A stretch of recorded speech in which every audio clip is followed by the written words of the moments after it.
Fibromyalgia, the magic to fibromyalgia relief is actually in your hands. So most of the time, fibromyalgia, you feel soreness in your pain in your muscles, right? Mostly you got trigger points up here in your shoulders, you got trigger points in your back, you got trigger points in your hip. Today we're going to address those trigger points. It's the magic is in your hand. Look at your hand. What muscles? Muscle treats muscle. So you're going to find the muscles. Look at this big ass muscle in your hand. Muscle right here. And then muscle all in between here, right? So these are going to address the shoulder muscles up here. And then massage these, acupressure these, press really hard on these for your mid back to lower back. You're going to push both hands. It doesn't matter which hand.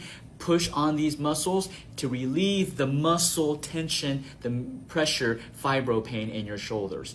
Click on the follow button. What encouraged me to come to acupuncture was I had numbness and loss of strength and feeling in my right hand. And I wasn't able to play tennis, wasn't able to really grip the racket at all, so I wasn't able to play. And then I'd say in the last 5 or 6 weeks, my hand strength has gone up with the help of acupuncture. Probably 20 pounds of strength, and I'm able to play again. So it's been a success for me. Already back then, thousands of years ago, he already addressed the issue of why knowledge is not power. We've been told knowledge is power, and so we spend our whole lifetime going to school, getting more knowledge, but very few of us come out with actual power that we wanted. And so what's the reason? What's the reason behind that? Well, Lao Tzu, he actually said, knowledge is a treasure, but practice, so really the word practice is the key to it. So we may go to school our whole life and get so much knowledge, but we can't unleash it. We can't use it to get power. Why? Because we don't have a key. And so what Lao Tzu said thousands of years ago was we need to practice because practice is the key to unlocking this knowledge. And there's other people, now people are saying knowledge is not power. Really, it's applied knowledge that's power. So it's the same thing. Applied knowledge is practice. You got to practice in order to unlock that knowledge that you learned your whole life and be able to apply it to your life to gain that power. So practice is a key.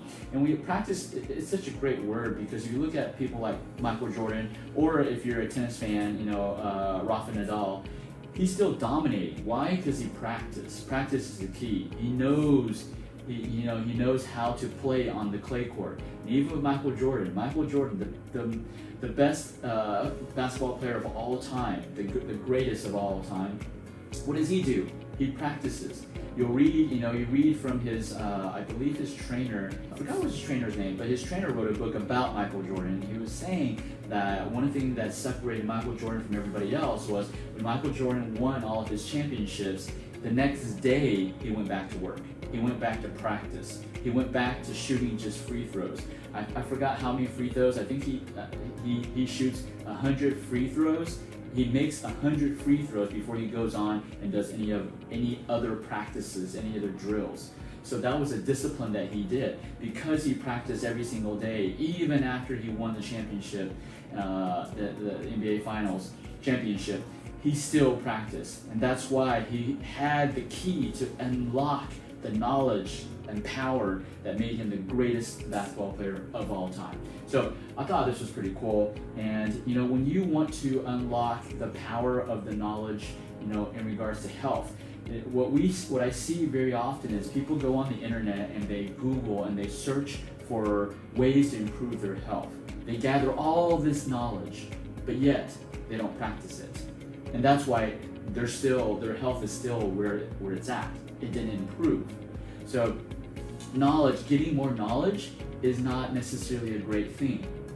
You should get knowledge and unlock that knowledge with practice and then test it out and see if it works. If it doesn't work, then go get more knowledge. But until you open up the first knowledge, the first treasure chest of knowledge, it's kind of wasted time to acquire new knowledge, right?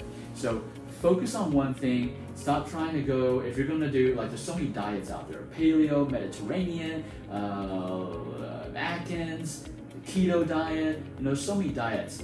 And I see people mingling, in between these diets. And so, eventually maybe a combination of everything could work, but first test out one diet and try it out. Unlock that knowledge first and test it out and see if it actually works, right? But when you apply it, practice it on a daily basis and make sure you do it as is and don't change it, right? The problem is people change the recipe, and of course the result is going to be different. But that's another topic. But today is, whatever knowledge you get, open your treasure chest of knowledge, and by practicing on a daily basis, so that you can reap the rewards of that knowledge treasure chest. All right.